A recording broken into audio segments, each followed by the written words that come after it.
Ay, magandang araw po sa inyong lahat. Ito po ang inyong favorite asylum seeker reporting from Europe. Ano po pag-uusapan natin ngayon? Nako po, napakalaking balita. Kung nagtataka kayo kung bakit biglang nawalan tayo ng 128 toneladang ginto sa ating national reserves, ito po siguro ang eksplanasyon.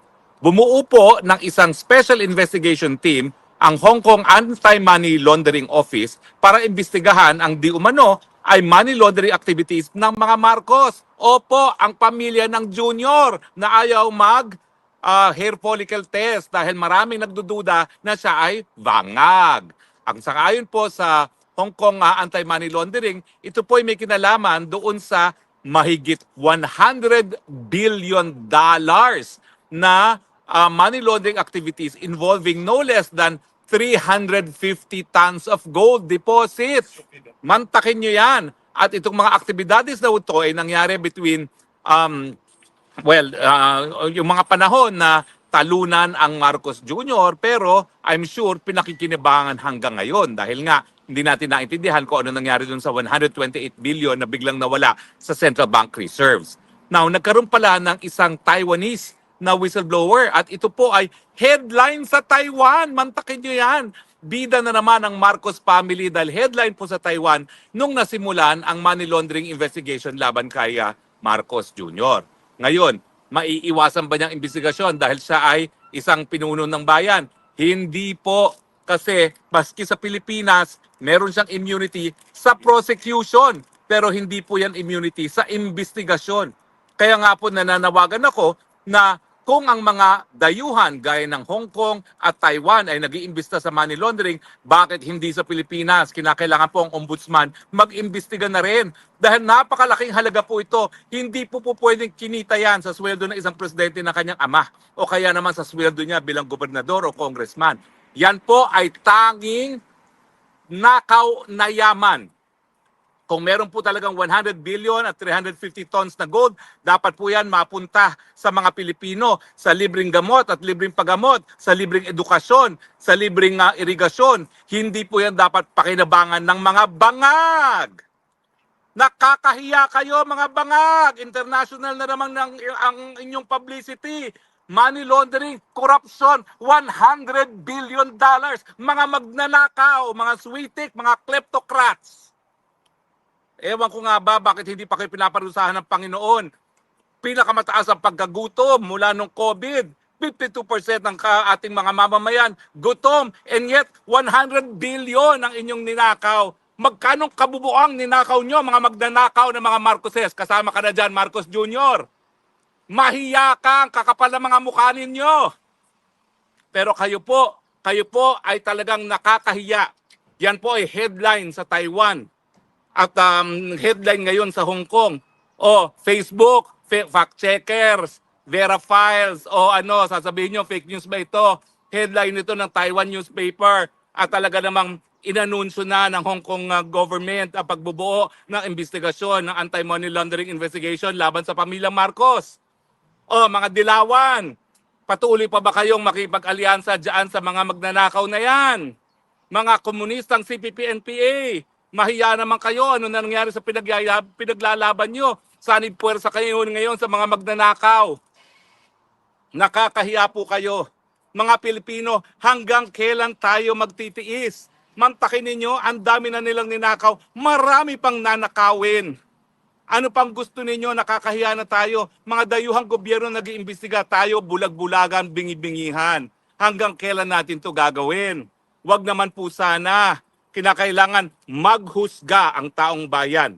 Maghusga. At dahil yan po ay nakasaad sa ating saligang batas, taong bayan ng tunay na soberenya, 2 beses na natin sinisante ang mga walang kwentang mga lider, ay ito na po, pinakamalakas na ebidensya, kurakot ang pamilyang Marcos dahil sa nila kinuha yung 100 billion na yan at 350 tons of gold.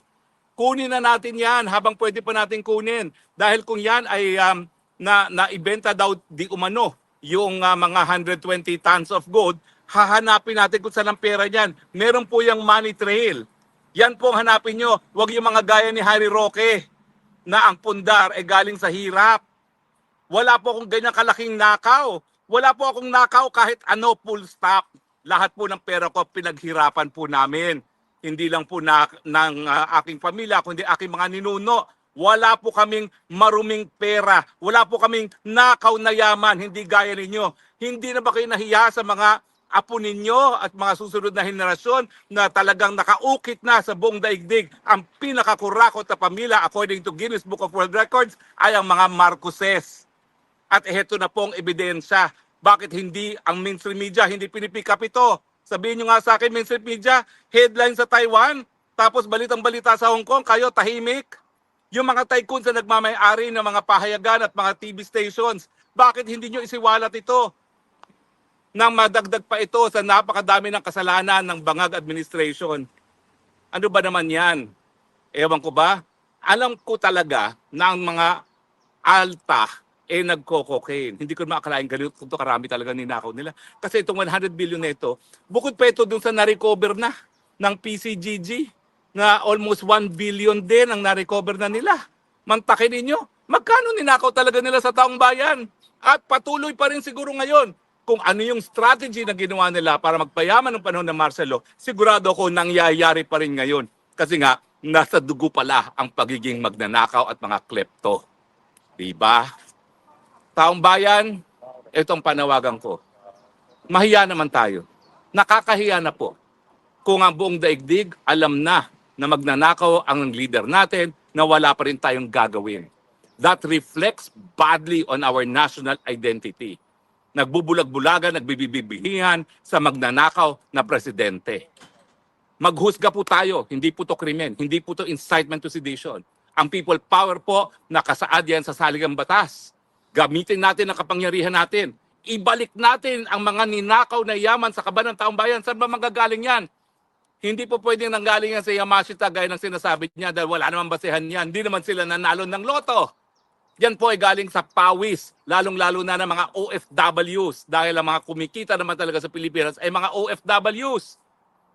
Galing po yan sa pawis at sa luha ng mga OFWs na pinagsamantalahan at linapa ng pamilya Marcos. Hindi po libelous ito. Demanda nyo ako. Madidemanda nyo ba ako? Nanggaling yan sa opisyal na binuong investigation na committee ng Hong Kong government. At galing po yan sa isang whistleblower na Taiwanese. Sana nga isiwalat ng mas detalyado. Yung China Morning Post, kung ano-anong sinasabi ninyo laban kay Duterte, bakit hindi nyo isulat ngayon to tungkol sa investigasyon na nanggaganap ngayon sa Hong Kong? Diba? Huwag naman obvious ang mga pinapanigan ninyo. Ito po malaking balita, bakit hindi lumalabas sa Pilipinas? Diba po? Ulit po ang panawagan ko, alam na naman natin, klepto ang mga Marcoses. Ang tanong, hanggang kailan tayo mananahimik? Dapat maibalik yan sa taong bayan. Mapuntay ang perang yan sa libreng tanghalian ng mga nagugutom na kabataan, libreng tuition, libreng gamot at libreng paggamot, at mga kalsada na walang tongpat sa pinagkikitaan ng presidente at ng mga senatong at congressman. Nasa atin pong kamay ang ganyang kapangyarihan. Panindigan natin ang karapatan natin, panindigan natin ang malinis na pamumuno. Tama na po, sobra na. Titigil ko na po dahil masyadong mataas na aking high blood pressure. Maraming salamat po sa inyong patuloy na pagtangkilik. Ito pong spokes ng bayan, nagsasabi, I love you Philippines. You're the only country that I have. You're the only country that I love. Huwag na po tayo magbingi-bingihan.